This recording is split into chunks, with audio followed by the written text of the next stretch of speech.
You stop reacting to everything, and things start to change.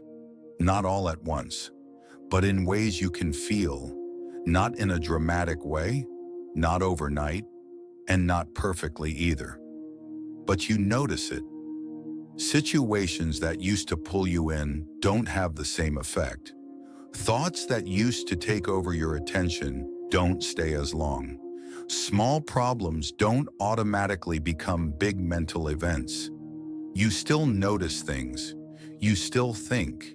You still feel pressure sometimes.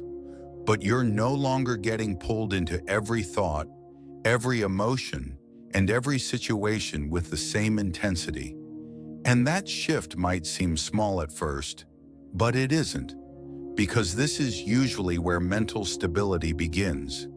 Not when life gets easier, not when you become emotionless, not when you suddenly master your mind.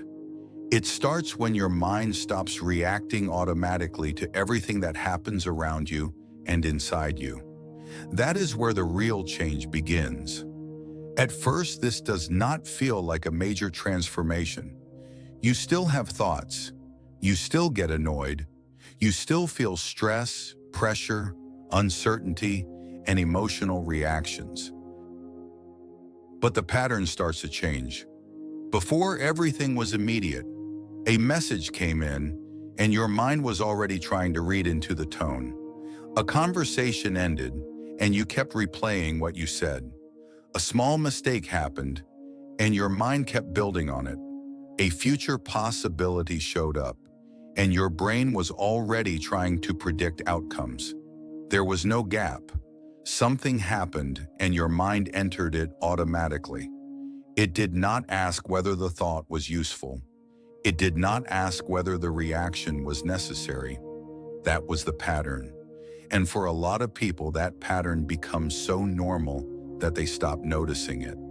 They just assume mental pressure is part of daily life. They assume being mentally crowded is normal. They assume a tired mind means they need more discipline, more control, or more solutions. But often that is not the real issue. The real issue is that the mind has been trained to stay involved in too many things for too long. And once that starts to change, everything feels different.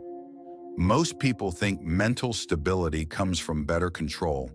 They think they need to manage thoughts more aggressively, stay calm all the time, or somehow prevent inner reactions from happening.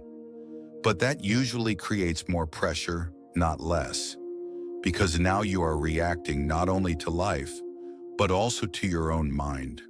You are trying to fix every thought, improve every emotion, manage every inner movement, and control every response. That is exhausting. A better way to look at stability is much simpler. Mental stability is not about controlling everything. It's about not engaging with everything. That shift matters. This does not mean you become careless. It does not mean you ignore real issues. And it does not mean you stop thinking. It means you stop treating every mental event like it deserves full involvement. That is a very different way to live. And that is why it creates a very different kind of mind. A mind that does not automatically enter every situation has more space, more clarity, and more consistency.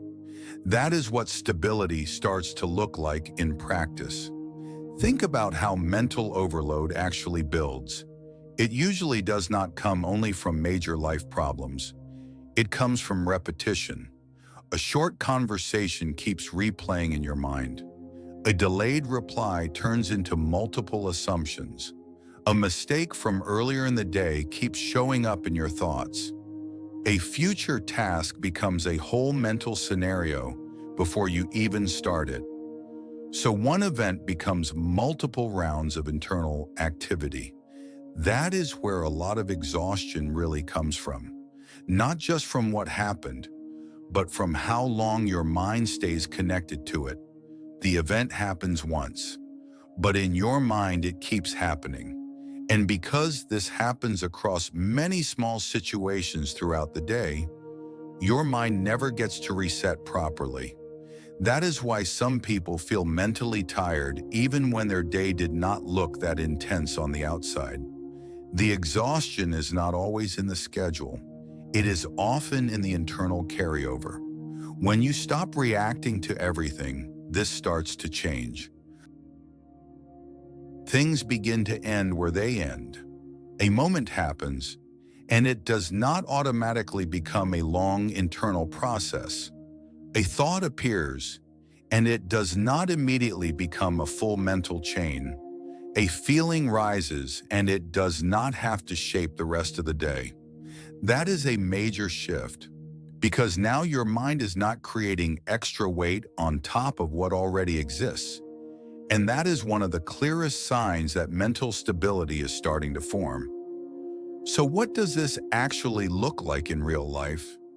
It starts in ordinary moments. You get a text that feels a little cold. You notice someone's tone change. You remember something awkward from earlier. You think about a meeting, a decision, a conversation, or a possible problem later in the week. And right away, your mind wants to do what it always does. It wants to interpret. It wants to prepare. It wants to explain. It wants to replay. It wants to control the feeling by staying mentally involved. That is the moment to notice, not to panic, not to judge yourself, and not to force the thought away. Just notice the impulse to keep going. That impulse matters, because a lot of mental exhaustion is not created by the first thought. It is created by everything that comes after it. The story you add, the second and third layer of interpretation, the extra emotional weight, the internal continuation. So the practical skill is simple, even if it takes time to build. Do not continue everything. Let the thought appear without building on it. Let the feeling exist without turning it into a whole narrative. Let the moment be what it is without extending it for the next 2 hours. At first, this can feel strange, because your mind is used to staying engaged. It is used to equating involvement with safety, control, intelligence, or preparedness. But that habit is exactly what creates overload. And once your brain starts learning that not every signal requires engagement, things begin to settle, slowly but clearly. Mental stability is not something you suddenly reach one day.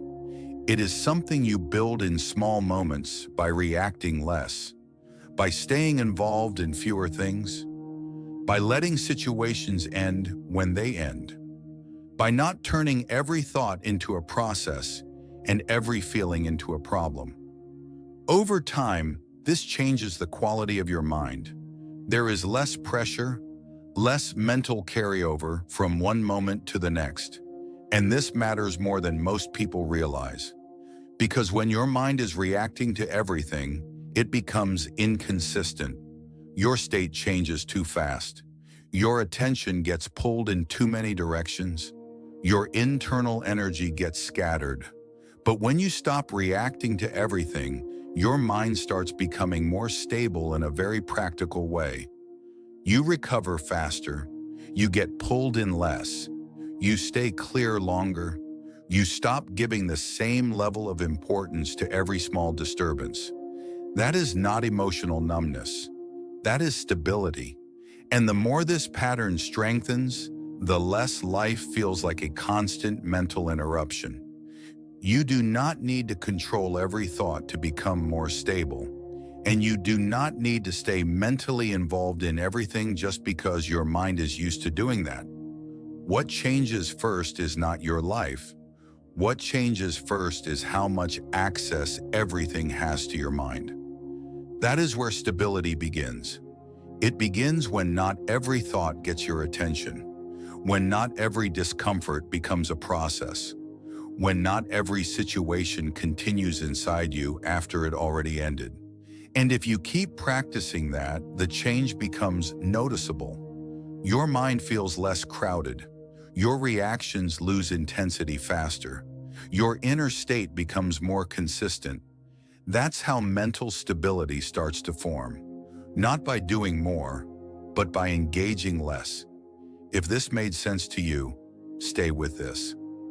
In the next videos, we are going deeper into how this kind of stability develops over time and how a calmer, more consistent mind is built step by step. Be prosperous from the inside out.